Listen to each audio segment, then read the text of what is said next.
Hi guys, I'm Matt Schlicht from Zapchain, and I'm here with Brian Gamido, CEO of Palarin. Thank you for being here. Glad to be here, Matt. So today we're going to be educating everybody about Bitcoin. It can be kind of a complicated and intimidating subject, but hopefully you can enlighten us. Yeah, I'll try. So tell us a little bit about Palarin. Yeah, sure thing. So Palarin is the best way to buy, sell, and use Bitcoin in the Philippines. Actually, Palarin is the Tagalog word for prosper, and the thinking is we want people to prosper through new financial tools and technologies vis-a-vis Bitcoin. So right now there's a huge need for financial tools. Just to throw out some stats, 75% of the people in the Philippines don't have bank accounts. Wow. 97% of the people don't have credit cards. So you can already see by those numbers that Bitcoin can really kind of revolutionize consumer finance within the country. That's huge. Yeah. So when did you learn about Bitcoin? Like, it's been around for like a little over 5 years now. Like, Yeah. Was it 5 years ago or? Yeah, so I would say like it was about 5 years ago. I think similar to a lot of people, they first heard about Bitcoin through their crazy tech friend, right? So in my case, I was on the golf course. My friend was telling me about this crazy thing called Bitcoin when we're, I don't know, on the ninth hole. And at the time, it just sounded like some kind of crazy magic, shady money that was used for drugs and guns. So I kind of quickly dismissed that. But around 2012, 2013, it really entered or re-entered the psyche of me and also the people in general. So as the value of a Bitcoin was rising, it was in the news all throughout pretty much 2013. That's when I really started getting interested in it because obviously the media was interested. And from a technology perspective, I just started to grasp what it really meant. So like a lot of folks, again, I started reading the white paper from Satoshi, and that was the beginning of the rabbit hole, right? Once you dig deeper and deeper into the technology, you really start to understand some of the great impacts that it could have in the world. So the white paper is a pretty hardcore place to start, probably with Bitcoin. And by the way, for anyone that doesn't know yet, Satoshi Nakamoto, the guy that made the white paper, is also this person that created Bitcoin, and we have no idea who it is. Brian has been has known about Bitcoin for 5 years, so maybe Brian's actually Satoshi. Are you? Okay, we'll talk about it later, Matt. Okay.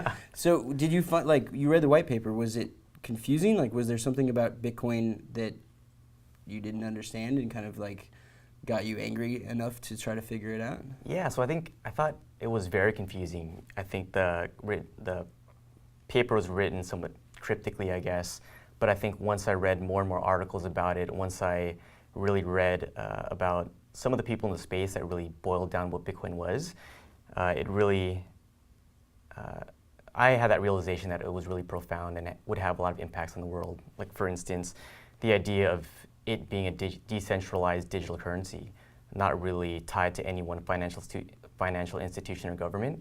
I thought that concept alone was revolutionary and impactful to a lot of different countries.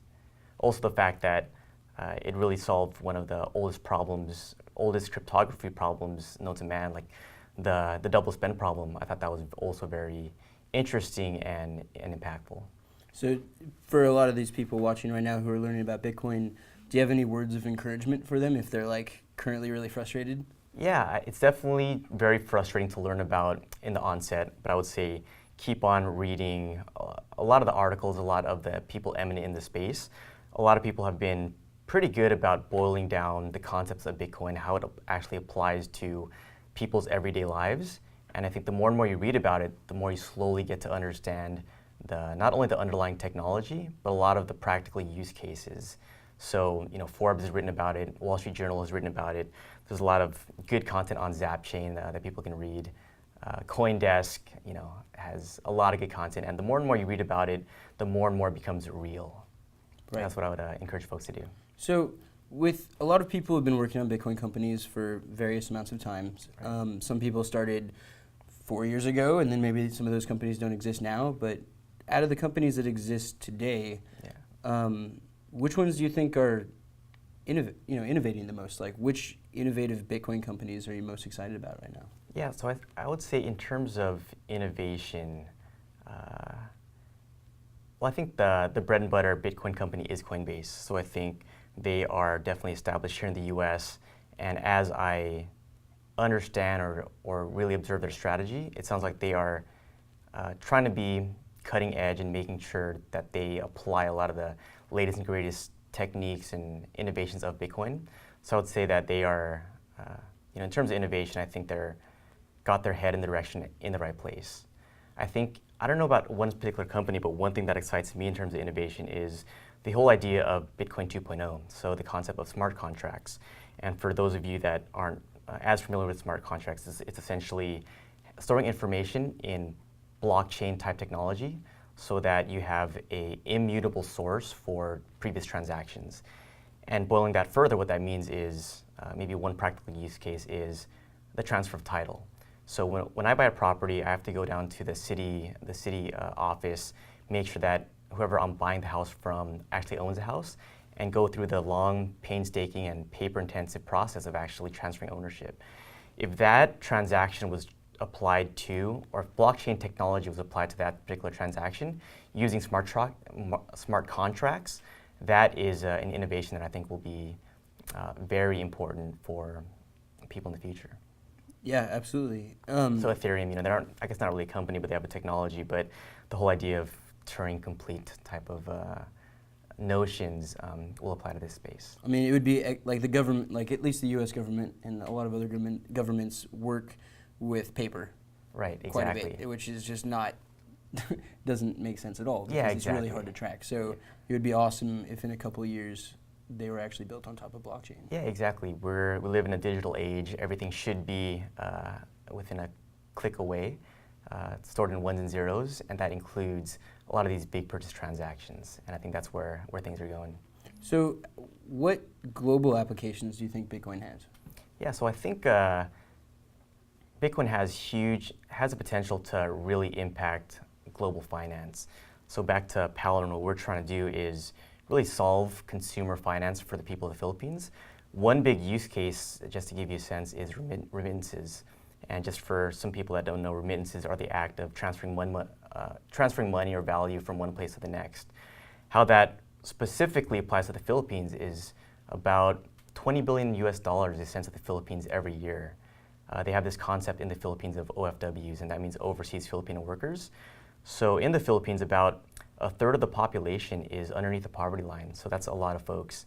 And how they define poverty in the Philippines is people living off less than $400 a year. So if you think about that, that's like, wow, that is $1 a day. So what happens is about 10 to 11 million actually leave the Philippines. And that means leaving their family, friends, parents to find better job opportunities abroad. So people come to the United States, people go to Singapore, people go to Canada with the sole purpose of, earning a decent wage so that their children can eat. And as I mentioned, on an annual basis, that is $20 billion going back to the country, representing about 10 to 11% of the country's GDP. So the magnitude for the Philippines in particular, it's huge. The use case that Bitcoin applies, or the use case that Bitcoin addresses is remittances, because right now the traditional way people remit money are through your companies like Western Union, MoneyGram, banks, which traditionally can be pretty expensive, anywhere from 4 to 10%, really depending on the amount of money you want to send.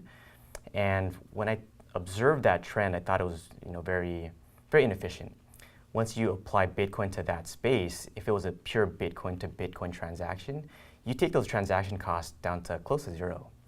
If, say I was just sending you Bitcoin and you're in the Philippines and I was in the US.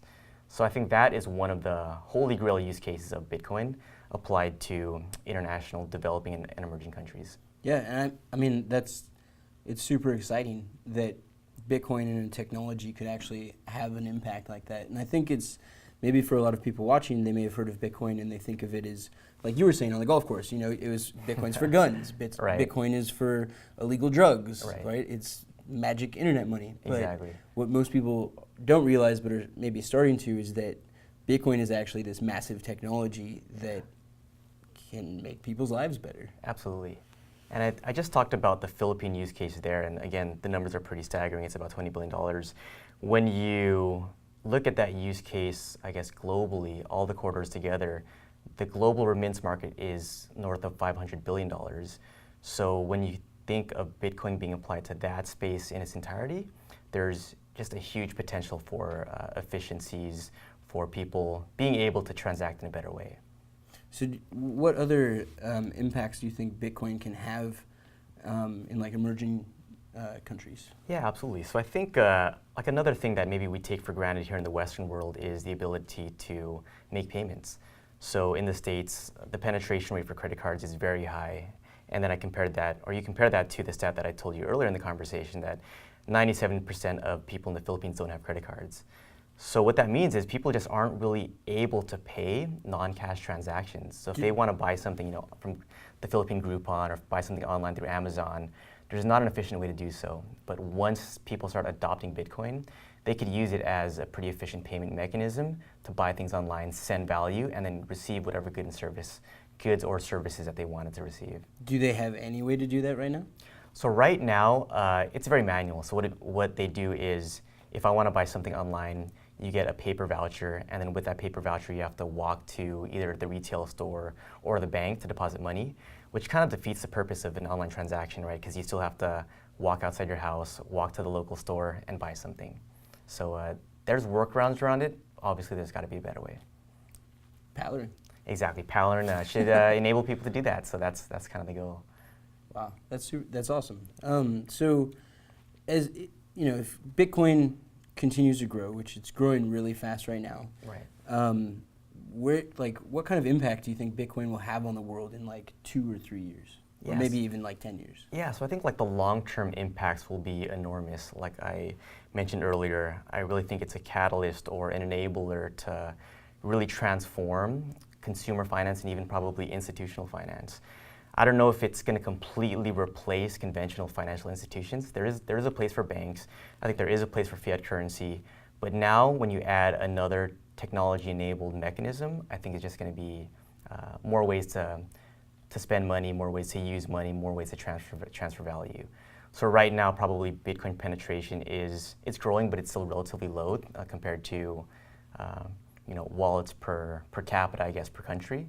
But I see that trend continuing to I see that adoption continuing to increase, and once it is used as a regular payment method for every merchant, for every store, it'll just be a lot more easier, a lot more frictionless for people to use currency. Right. I mean, and hopefully more people are eating. Yeah, exactly. Yeah. Right? Like it actually has a really great impact. Absolutely. Even if all the other like smart contracts and all these other right. things don't end up working out, if that was the only thing Bitcoin did, that would be pretty amazing. Yeah, that's a great point, right? Like as long as value is being directed to where it's intended, and that's the mouths of hungry kids or whatnot, I think that's of huge benefit and huge impact globally and internationally. Cool. Well, thank you so much for kind of walking us through this and giving us your insights on Bitcoin. Absolutely.